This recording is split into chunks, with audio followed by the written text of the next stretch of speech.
پہلے ہمیں یہ بتائیے کہ آخر تعلیم اتنا بڑا مسئلہ کیوں ہے؟ تعلیم ایک ایسی چیز ہے جس کی بنا پر ہی سب کچھ وجود میں لایا جا سکتا ہے۔ تعلیم کی کمی میں سب سے بڑی وجہ سہولیات کی کمی، ٹرانسپورٹ پرابلمز اور دیگر ایسی تمام آسائشوں سے جو وہ محروم ہو جاتے ہیں، تعلیم کی کمی کا شکار ہو جاتے ہیں۔ اگر تعلیم فراہم کرنی ہے تو سب سے پہلے تعلیم کی ترجیح کو سمجھنا پڑے گا۔ کہ سوسائٹی پہ کس طرح بیڈ امپیکٹس بڑے ہیں، برے اثرات نظر آئے ہیں، تو اس لیے کیا ہو رہا ہے؟ جب تعلیم کی کمی ہوتی ہے تو لوگ نہ تو پراپر طریقے سے اپنے بچوں کو صحیح راستے پر لا سکتے ہیں، جس کی وجہ سے وہ یا تو کم اجرت والی نوکریاں کرتے ہیں یا چوریاں چکاریاں کرتے ہیں۔ اس لیے تعلیم کا ہونا بہت ہی لازمی قرار دیا گیا ہے۔ ہمارے جو پیرنٹس ہیں وہ بچوں کو پڑھانے کی بجائے کام میں بھیجنے کو زیادہ ترجیح دے رہے ہیں آج کل، تو یہ مائنڈ سیٹ جو ہے نا، اس نے تباہ کر دیا ہمارے بچوں کو۔ تو آخر اس آپ کے خیال میں اس پرابلم کو، ان فنڈامنٹلس کو سالو کیسے کیا جا سکتا ہے؟ جی بالکل رحیم، آج کل کے تمام تر والدین اپنے بچوں کو تعلیم پر بھیجنے کے بجائے وہ ان کو ابراڈ بھیجنے پر زیادہ ترجیح دیتے ہیں، ان کو چھوٹی ہی عمروں میں کام پر جانے کو زیادہ ترجیح دیتے ہیں۔ لیکن اس کی سب سے بڑی وجہ یہ ہے، جب تک وہ تعلیم سے دور رہیں گے وہ نہ تو اپنی دنیاوی زندگی میں سروائیو کر پائیں گے اور نہ ہی وہ اپنی اخروی زندگی کو اچھی طریقے سے سنوار پائیں گے۔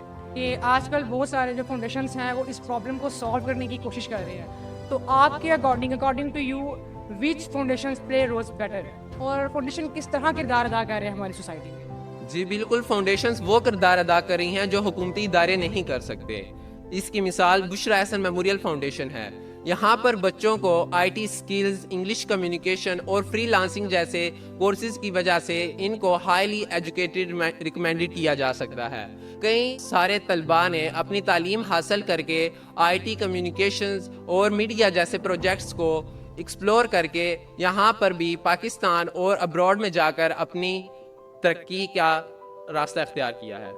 ڈیلی بیسس پہ کوئی نہ کوئی نیا انسٹیٹیوٹ آ رہا ہے جو graphic designing, video editing, English communication جیسے ڈفرینٹ کورسز کروا رہا ہے۔ تو اکارڈنگ ٹو یو یہاں پر ڈفرینٹ کیا ہے؟ کروا تو وہ بھی سیم اسکلز رہے ہیں، لیکن یہاں پر ڈفرینٹ کیا ہے؟ جی یہاں پہ ڈیفرنٹ یہ ہے کہ یہاں پر بچوں کو ہینڈز آن پریکٹس کرائی جاتی ہے، لائیو پروجیکٹس دیے جاتے ہیں، مینٹورشپ دی جاتی ہے جس کے تھرو وہ اپنے آپ کو بہتر بنا سکتے ہیں۔ بچوں کو یہاں پہ سامنے بٹھا کے ان کو ایسے بالکل جیسے نرسری کے بچوں کو پڑھایا جاتا ہے، بالکل اسی طریقے سے ان کو گائیڈ کیا جاتا ہے، ان کو پراپر گائیڈنس دی جاتی ہے تاکہ وہ اپنی زندگی کو بہتر بنا سکیں۔ جب ہمارے پاس ایجوکیشن ہی نہیں ہوگی، تعلیم ہی نہیں ہوگی، تو ہم کیا کر سکتے ہیں؟ ایک میٹرک پاس لڑکا آنے والی کمنگ جنریشن کا یا ایڈوانس ٹیکنالوجی کا کیسے مقابلہ کرے گا؟ کیسے وہ کرے گا کہ اپنی جو جنریشن ہے، اس کے جو بچے ہیں آگے جو آ رہے ہیں، وہ ان کو کس طرح بتا سکے گا کہ which path is better for you, کون سا راستہ آپ کے لیے بہتر ہے اور کون سا نہیں؟ تو میں بھی آپ کو یہی میسج دینا چاہوں گا اس پوڈ کاسٹ کے تھرو کہ اسکلز ایجوکیشن بہت ضروری ہے۔